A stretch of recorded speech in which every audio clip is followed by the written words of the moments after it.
Every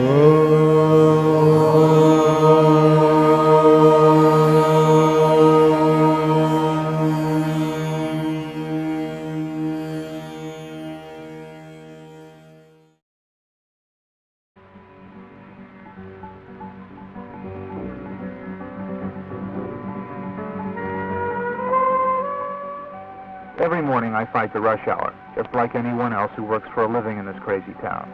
Like you, I get uptight sometimes, banged around by the crunch and the pressure of the city, and the rest of life's irritations and disappointments. As with so many people my age, late 20s, early 30s, I've tried a number of things to unwind from the tension.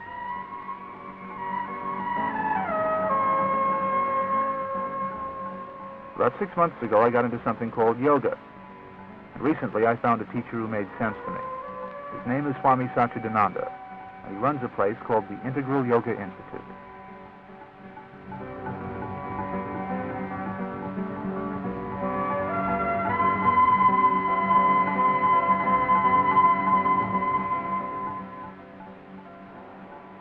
Exhale.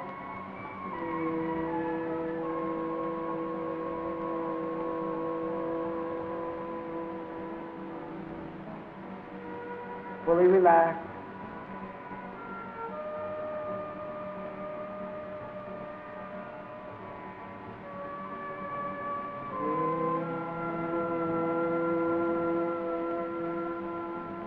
Reverse leg.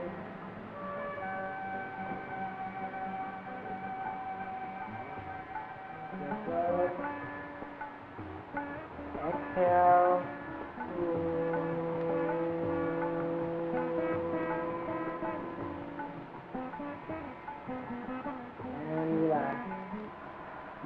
Swamiji, to most people, yoga seems to be a curiosity, or at best, strange sounds and rather strange-looking postures of the body.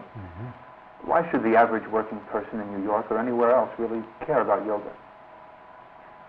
Well, of course, it is strange to most of the Westerners because they haven't seen such curious poses or chanting, because most of the chantings are done in Sanskrit language. It is curious, but when they come closer and when they find out the purpose of all, they seem to be more interested in it, and the curiosity becomes an interest.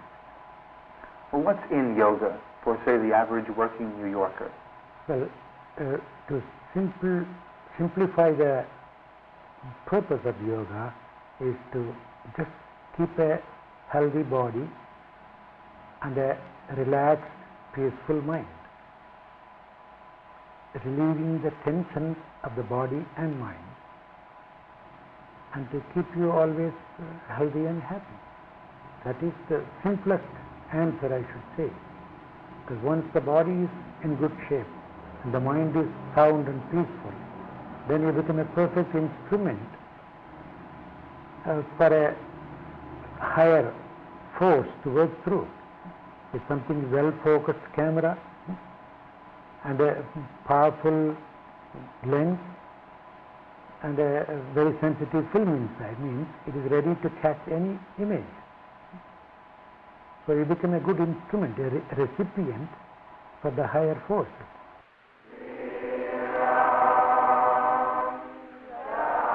Swami Satchidananda came to the United States from India and Ceylon in 1966. Although he only planned a 2-day visit to the city, he stayed, attracted students, and ultimately built one of the largest yoga schools in the Western world, with 20 branches in Europe and North America, and tens of thousands of pupils in the United States alone. Although there are literally scores of genuine yoga teachers and a smaller number of gurus or Eastern spiritual guides in America today, Satchidananda remains the best known. His Integral Yoga Institutes, of which there are 2 in Manhattan, not only teach the physical postures of yoga and methods of meditation, but they also provide yoga teachers to prisons, drug rehabilitation centers, schools, and colleges, since yoga, as taught by Satchidananda, is supposed to be a means of serving God through serving people. Satchidananda's fame in New York and elsewhere stems in part from his activism within the circle of religious leaders. In 1966, he met with Pope Paul, and again in 1970.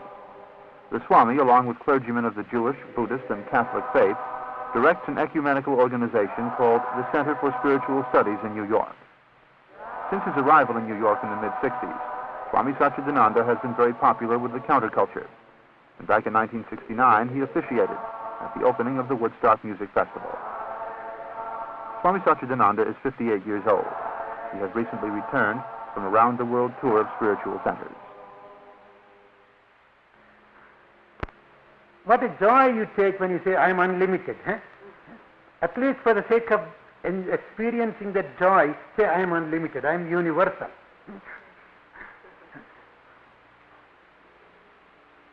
Even to say that, how beautiful it is. Instead, oh, I belong to this country, only to this country. Oh, so you don't belong to Europe? No, that's not my. And not to India? No, that's not my. Not to Australia? Oh, that's not my country. Philippines? Oh, I could never even think of it.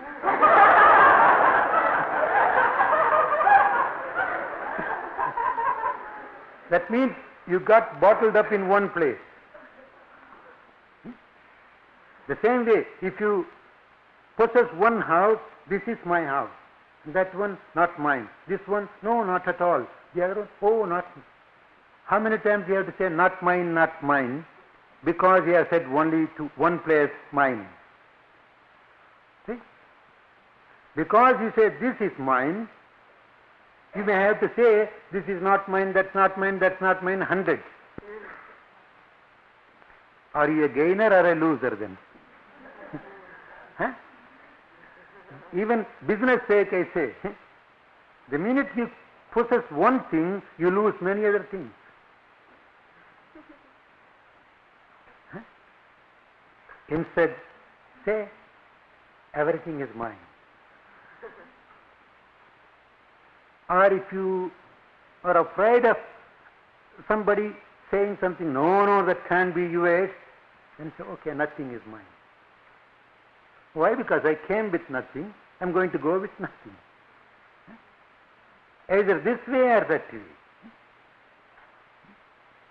When you came into your mama's womb, you didn't even have the body.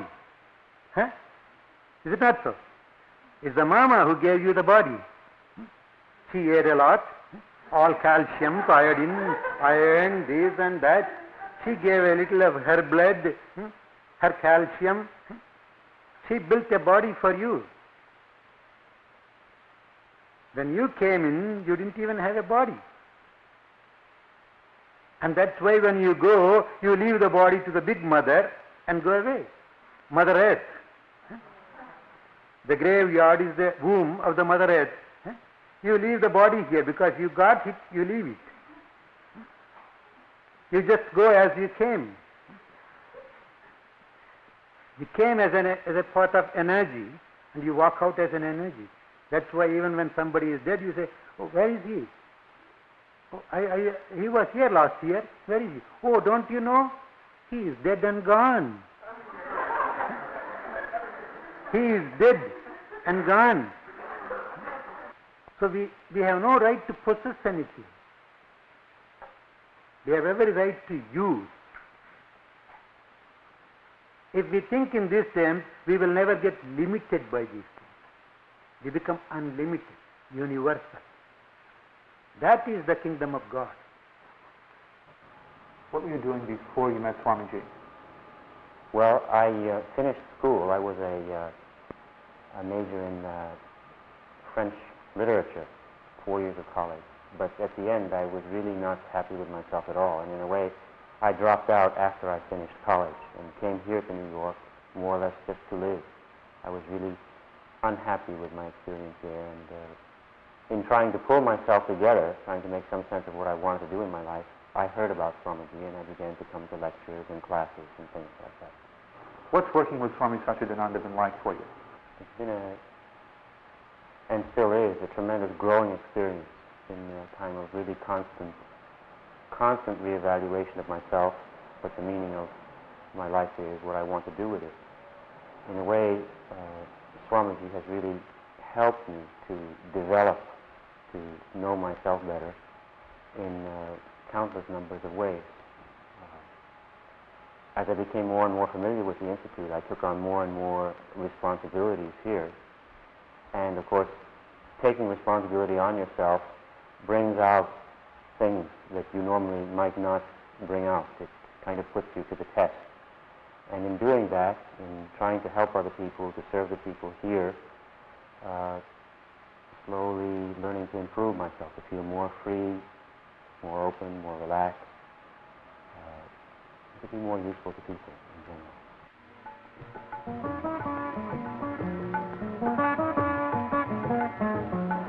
Swamiji, the people who live in and around New York City, the adults, are known throughout the world as being a skeptical lot. Yes. Because there are so many people living in such a small space and so much money changes hands in this part of the world.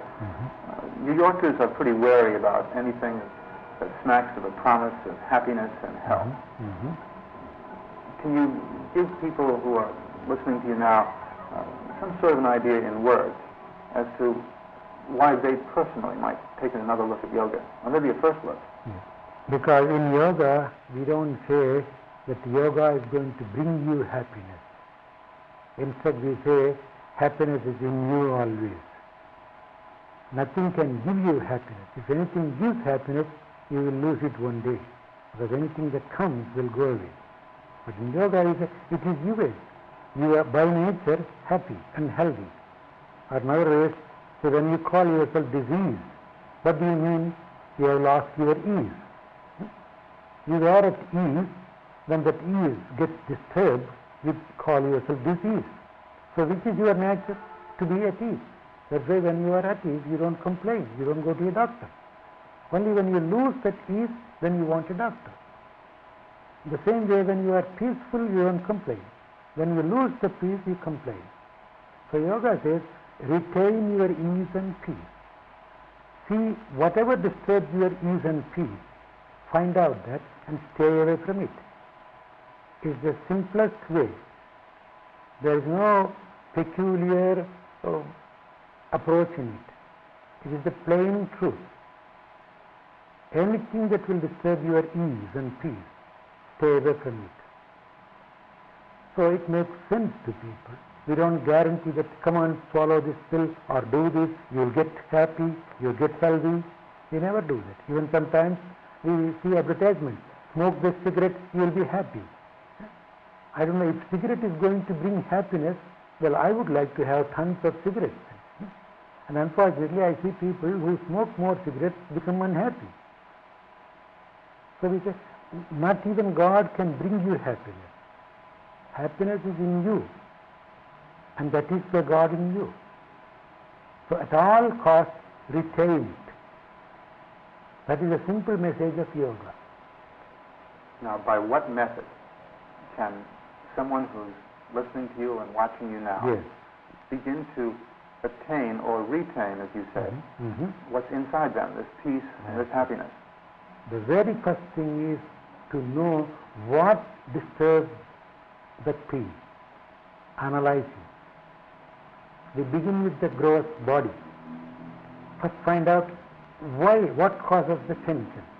In the human body. In the human body. Mostly, of course, the mental tension is relayed onto the body also. And at the same time, you are very living. The food that you eat, the liquids that you drink, the air that you breathe. And you're speaking in New York City, where the food that people eat involves junk hot dogs, junk pizza. So then, so we say take care of that, then you are free from toxins. Then probably you might say, what am I to do with the already put in toxins? See?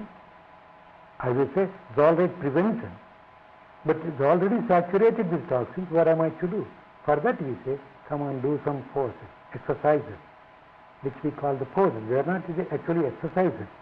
They are just different postures. By putting the body in different postures, you induce a mild pressure onto the very vital organs of the system, the glands, the nerve centers, and thus you give a gentle inner massage. And thus slowly the toxins are disturbed. And then by your proper breathing, you burn it out. You eliminate the toxin. And by proper relaxing method, you again lose the tensions of the body.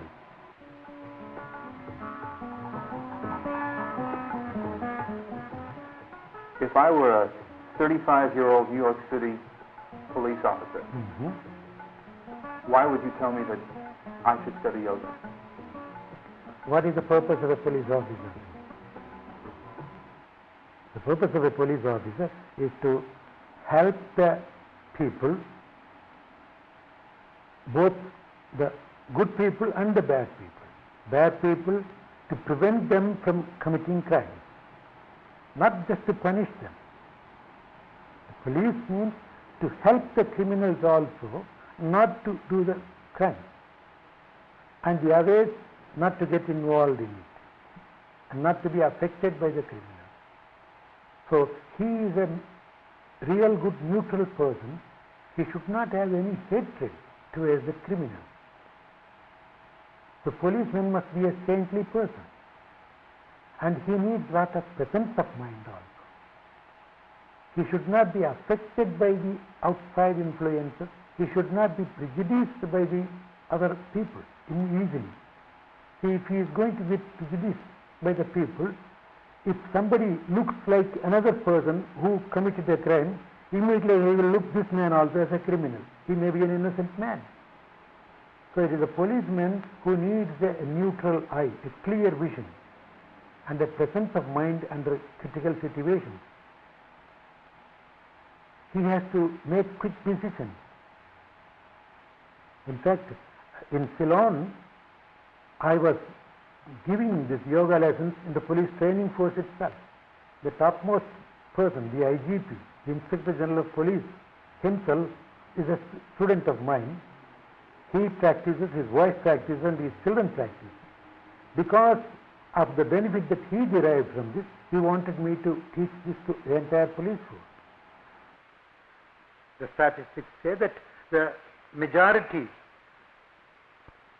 of the people in the world are Christians, followers of Christ.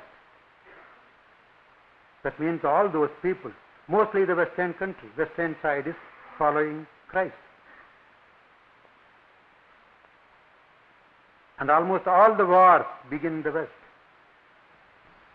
All the massacres, even in the name of God, start in the West. Are we really following Christ then? In the name of Christ, can we even raise our hand to kill somebody, shoot somebody, throw a bomb at somebody? For any reason, political reason or religious reason? Then there's something wrong with our approach, nothing wrong with Christ and Christianity. If the majority of the people are doing this, then what about the minority? Then the same. Hindus, Muslims killing each other. Even among Buddhism, the Hinayana, Mahayana, Theravada, Hinavada, killing each other. Among Islam religion, the Sufi, one side, the other one side, everywhere. They're all ego trips.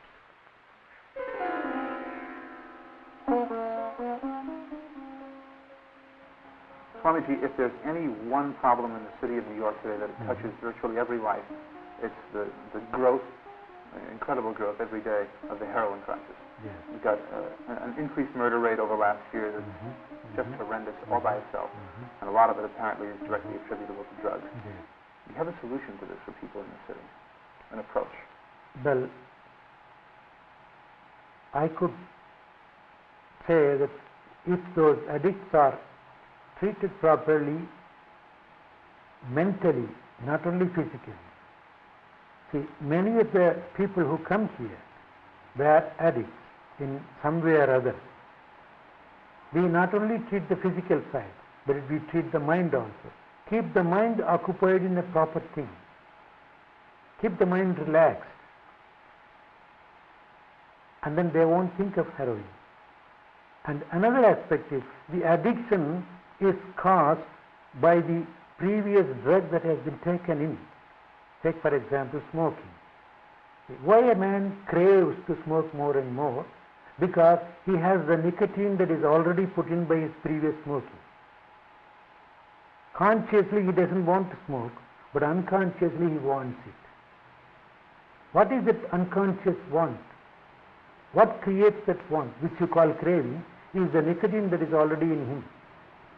Until and unless the nicotine is eliminated from his system, he can't stop smoking, however much he tries, unless he is a man of great willpower.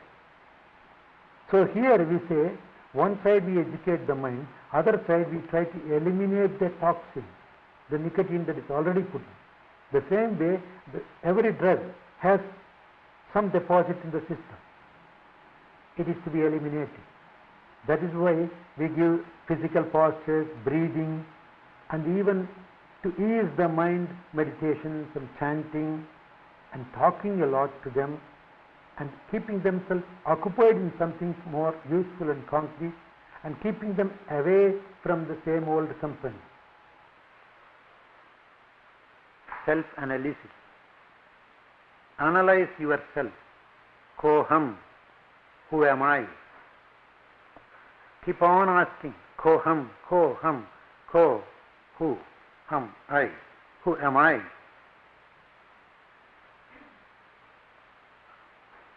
Is that me? Is this me?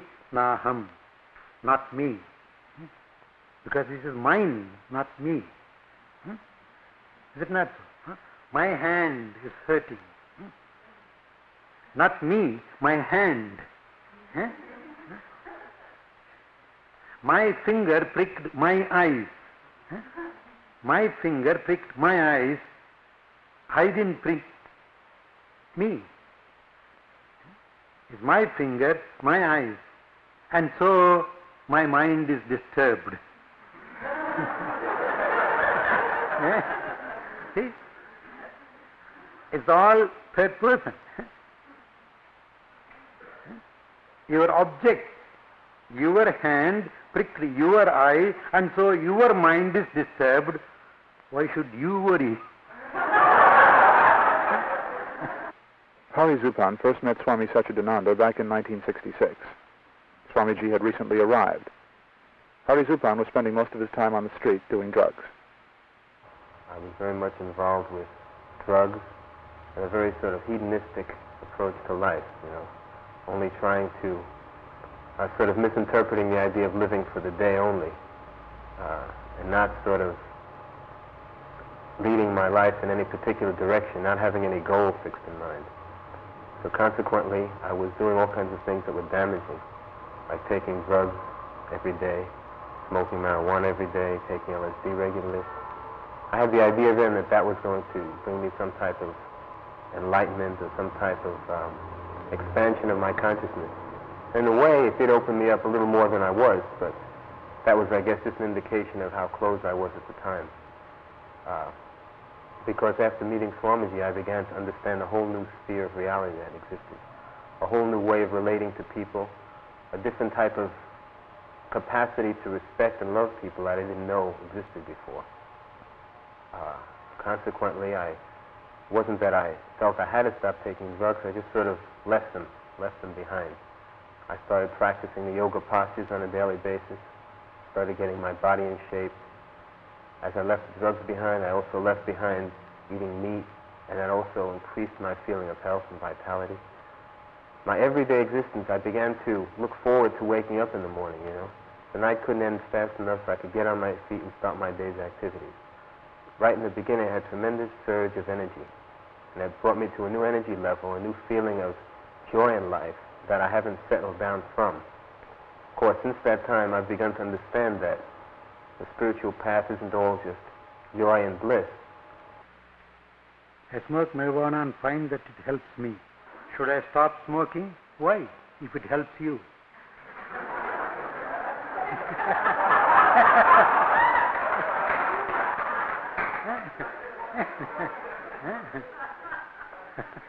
If it helps you, do it. But what you think helps may not be real help. Scratching an itch helps you. If you ever had itch, start scratching, it helps you. Keep on. Once you take the fingers out, it will itch more. If you keep on scratching, it will burn and bleed. So if it itches, don't even touch it. It will go away. So don't think that what you think help is always help. So if it really helps you, fine. What kind of help I want to know? People say spiritual experience. If you are going to get spiritual experience out of your grass, it's not a natural experience, it is not organic experience. It's chemically grown experience. Even your food, you don't want to be grown chemically. Your vegetables, potatoes, tomatoes must be organic. Don't you want to be organic then? Swamiji, with the influx of spiritual leaders from India and other parts of the East, how are New Yorkers and other Westerners to know the real from the fake? Well, it's difficult to know unless one goes and experiences themselves. But there are certain major qualifications which you can see. See, a genuine man will not go out of the way to publicize himself. He is not a businessman. And he won't guarantee this and that. He will just be very simple and say, I won't promise you anything, you try, and if you are benefited, fine. And he won't do it as a commercial thing. He won't be charging a lot for this. Even in our institutions, we just expect $1 donation for every class. Whereas I know there are people for each class, sometimes $5, $10, $25 each class they charge. There are people like that. So we don't make it as we do it as a service. So from that one can judge. Swamiji, you've been in New York off and on as a resident in the metropolitan area for a little better than 6 years now. Yes. Are we going under into the Atlantic Ocean spiritually, or do you think we have a chance as a city? We have a chance. We have a chance. You know, because the present generation is really, genuinely interested in that. Only thing is, they don't seem to know the proper way. They're running here and there to catch up something. The only thing is that quite natural with the Western world and mainly with the New York world, they just want everything to happen instantaneously. Just like your instant coffee and tea, they want instant samadhi. There comes the trouble. That is why I don't guarantee any time limit. Instant bliss. No instant bliss, no instant samadhi. And first they try all the instant methods. When everything fails, then they come to me and they stick on. Until then I don't force them to come.